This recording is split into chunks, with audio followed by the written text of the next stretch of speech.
le monde, mon nom est Sylvie Tessier-Lacroix. Je suis directrice au service de soutien à l'apprentissage, plus spécifiquement la leader du cadre d'efficacité, ici au Conseil des écoles catholiques du Centre-Est. Mon rôle consiste à accompagner et appuyer les directions adjointes des écoles de la maternelle à la 12e année, en lien avec la gestion du changement, la gestion de l'amélioration, culture d'école et le plan d'amélioration d'école. La capsule d'aujourd'hui s'intitule « Le monitorage ». Alors, je vous présente rapidement une affiche qui explique le monitorage en soi. Alors, le monitorage est une colonne dans notre plan d'amélioration d'école qui est excessivement importante puisque c'est dans cette partie du plan d'amélioration que nous allons vraiment aller pister l'impact de nos pratiques professionnelles et aussi de l'impact de ces pratiques sur le rendement de nos élèves. Alors, rapidement, je vous invite à regarder la fiche avec moi. Alors, quand on parle de monitorage, on parle de deux volets différents, mais aussi complémentaires. Alors, lorsque nous faisons le monitorage, nous allons d'abord commencer à faire le monitorage des pratiques professionnelles. Alors, simplement dit ici, c'est le monitorage de la qualité et de la rigueur de la mise en œuvre des pratiques professionnelles. Alors, encore une fois, dans le plan d'amélioration d'école, il y a une colonne où nous consignons, en équipe école, nous allons cibler et consigner les 3, peut-être 4 pratiques professionnelles que nous voulons mettre en œuvre cette année pour engager les élèves dans leur apprentissage.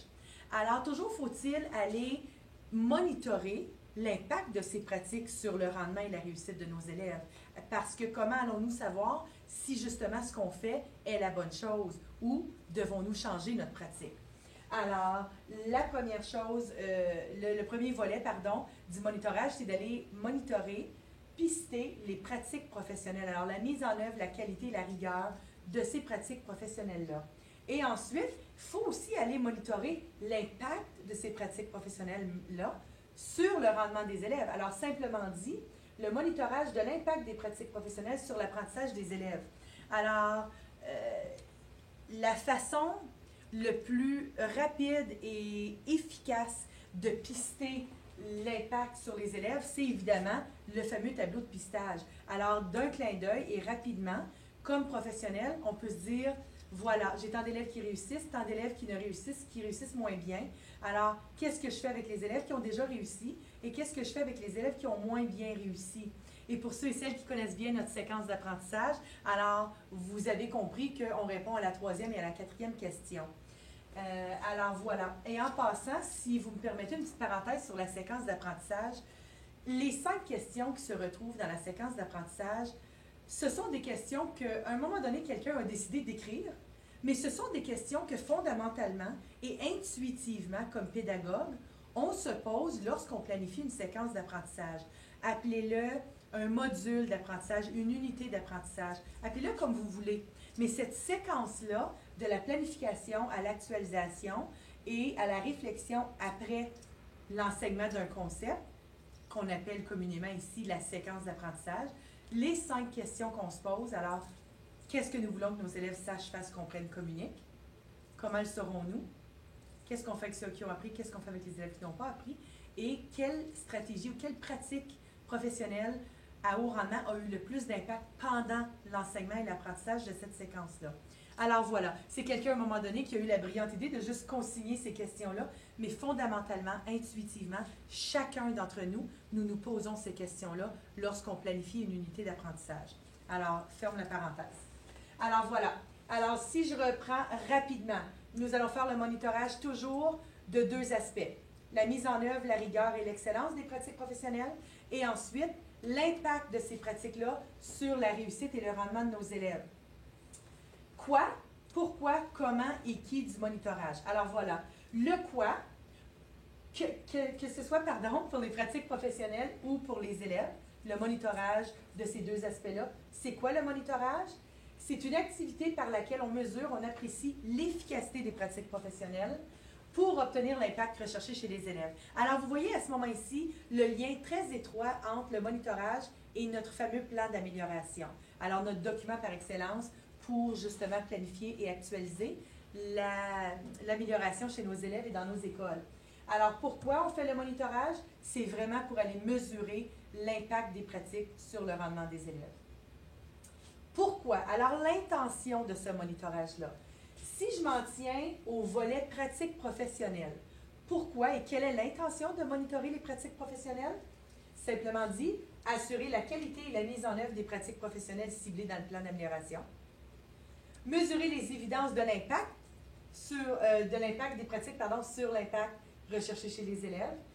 Et en troisième lieu, savoir où on se situe par rapport à l'atteinte de nos objectifs, d'apporter des ajustements et surtout de célébrer nos succès.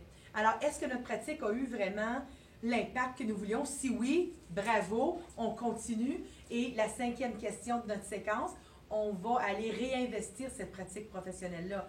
Si toutefois nous n'avons pas exactement l'impact que nous voulons, est-ce qu'il y a lieu de peut-être faire différemment cette pratique-là, ou est-ce qu'on la met de côté et on essaie d'autre chose? Alors, c'est une réflexion et un questionnement à avoir en équipe école, mais c'est l'intention du monitorage des pratiques professionnelles.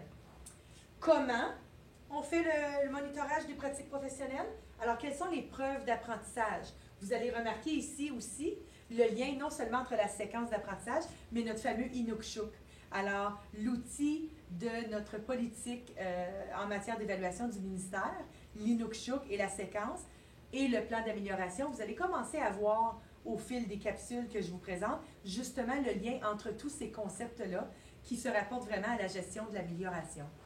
Alors, je reviens ici. Alors, le comment et les preuves d'apprentissage du monitorage des pratiques. Alors, ici, c'est plutôt un pistage qualitatif plutôt que quantitatif. Alors, on peut faire les visites en salle de classe pour aller voir, observer et vraiment voir les productions. Alors, je parle de la pierre 3 de l'Inukshuk, qui est la triangulation. Est-ce qu'on peut produire des vidéos? Nous pouvons les regarder ensemble professionnellement, être des amis critiques entre soi et de voir comment est-ce que ça va, la mise en œuvre et la rigueur de nos pratiques professionnelles. On peut avoir l'appui d'un collègue, les leads en numératie, leads du profil, ou simplement entre collègues dans les salles de classe. Équipe de collaboration, c'est un forum idéal pour vraiment apporter des preuves d'apprentissage de nos pratiques professionnelles. Et ici, le partage évidemment des pratiques professionnelles. Et on peut aussi parler de la pyramide d'appui à ce moment-ci. Dans l'école, qui a quelle expertise et qui peut appuyer et accompagner quel autre membre du personnel? Parce qu'à l'intérieur d'une école, il y a beaucoup de professionnels, de gens qui ont des expertises. Pourquoi ne pas exploiter ces expertises-là en nous permettant d'élaborer une pyramide d'appui avec des partages de pratiques? Et finalement, qui fait le monitorage des pratiques professionnelles? Alors ici, principalement, je dirais la direction d'école, qui va soit aller visiter dans les salles de classe, visionner des vidéos qui ont été produites, par exemple, en écoutant les discussions et en participant, en questionnant les gens en équipe de collaboration aussi, mais aussi entre enseignants. On devient des amis critiques l'un envers l'autre. Peux-tu venir me regarder? Je vais aller te regarder. Sois critique de ce que je suis en train de faire. Est-ce que je le fais bien? Qu'est-ce que tu ferais différemment? Alors, avoir vraiment un appui, un soutien au niveau de l'école, entre enseignants aussi, peut apporter une belle complicité justement entre les membres du personnel au niveau du monitorage des pratiques professionnelles. Éducateurs aussi, je pense rapidement comme ça, les équipes au niveau maternel-jardin, alors les EPPE, les équipes à la petite enfance, on a principalement une enseignante et une éducatrice, dans chacune des salles de classe maternelle-jardin. Alors, ces personnes-là peuvent aussi être amis critiques entre eux et vraiment se donner une rétroaction descriptive face à la mise en œuvre de leur pratique professionnelle. Je pense au secondaire avec les responsables de dossiers, les chefs de secteur, les équipes de la réussite. Alors, on parle beaucoup ici de l'imputabilité collective. Il y a quelques années, en fait plusieurs années, nous avons commencé à parler vraiment d'être imputable, d'être redevable par rapport ici, si je parle des pratiques professionnelles. Maintenant, on parle beaucoup plus d'une imputabilité collective. Qu'est-ce que nous, on peut faire collectivement pour s'améliorer? Et le forum idéal pour ça, c'est non seulement l'école, mais surtout les équipes de collaboration. Alors, voilà. Alors, pour le monitorage des pratiques professionnelles, c'est l'intention, le comment et le qui pour vraiment exploiter et vraiment faire un bon monitorage de la mise en œuvre de ces pratiques-là. Si vous me permettez maintenant, on va aller sur le côté des élèves. Alors, quel est l'impact des pratiques professionnelles sur la réussite des élèves? Pourquoi et c'est quoi l'intention? Très simplement dit, c'est pour assurer la réussite des élèves. C'est pour vraiment aller voir, est-ce qu'ils vivent des succès? Est-ce qu'ils réussissent? Si oui, parfait, on réinvestit cette pratique-là. S'ils réussissent moins, alors qu'est-ce qu'on fait à ce moment-là? Il faut se questionner comme professionnel pour pouvoir bâtir notre capacité en lien avec les pratiques professionnelles pour engager nos élèves et leur permettre de réussir davantage. Le comment, alors les preuves d'apprentissage, alors je vous réfère encore ici à la pierre 3 de l'Inukshuk, alors la triangulation. Quelles preuves d'apprentissage allons-nous avoir? Au niveau du pistage qualitatif, on peut parler des évaluations des élèves, on peut parler des séquences d'apprentissage et des bulletins. Ici aussi, ce que j'aimerais voir dans le qualitatif, en fait, ici, je pense qu'il y a une petite erreur, mais c'est plutôt le quantitatif. Alors, les données de bulletins, les données dans les séquences d'apprentissage des évaluations, c'est vraiment ces données quantitatives-là qui vont nous permettre de voir est-ce qu'il y a eu une augmentation dans le rendement des élèves. Et ensuite, au qualitatif, alors, il y a les entrevues, il y a les travaux de groupe et la fameuse triangulation qui est la pierre 3 de l'Inukshuk. Observation, production, conversation. Est-ce qu'on peut écouter les conversations entre élèves? Est-ce qu'on peut faire une entrevue et questionner nos élèves pour voir s'ils ont bien compris? Et les travaux de groupe, évidemment, l'importance de circuler dans la classe, d'écouter, de questionner pour voir justement si les élèves ont réussi et s'ils comprennent bien ce qui a été enseigné. Et finalement, qui fait le monitorage des élèves, alors des pratiques sur la réussite des élèves? Principalement, mais non seulement, les titulaires de classe. Pourquoi?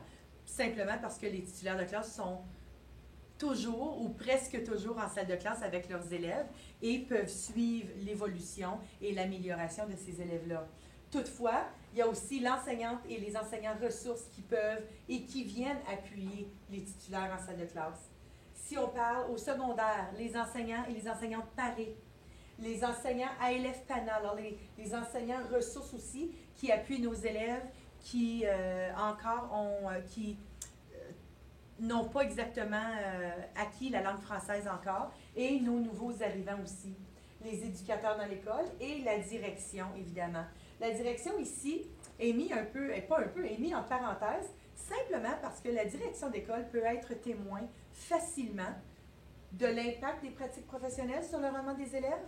Toutefois, ce n'est pas la direction d'école qui est en premier plan avec les élèves dans les salles de classe. Alors, via les équipes de collaboration, via peut-être des visites en salle de classe, la direction va pouvoir témoigner et monitorer l'impact sur les élèves, mais ce n'est pas la première personne qui est là. Alors voilà, en gros, c'est le monitorage.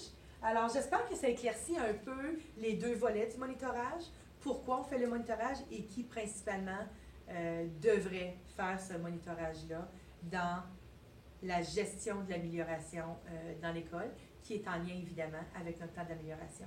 Alors voilà, merci beaucoup.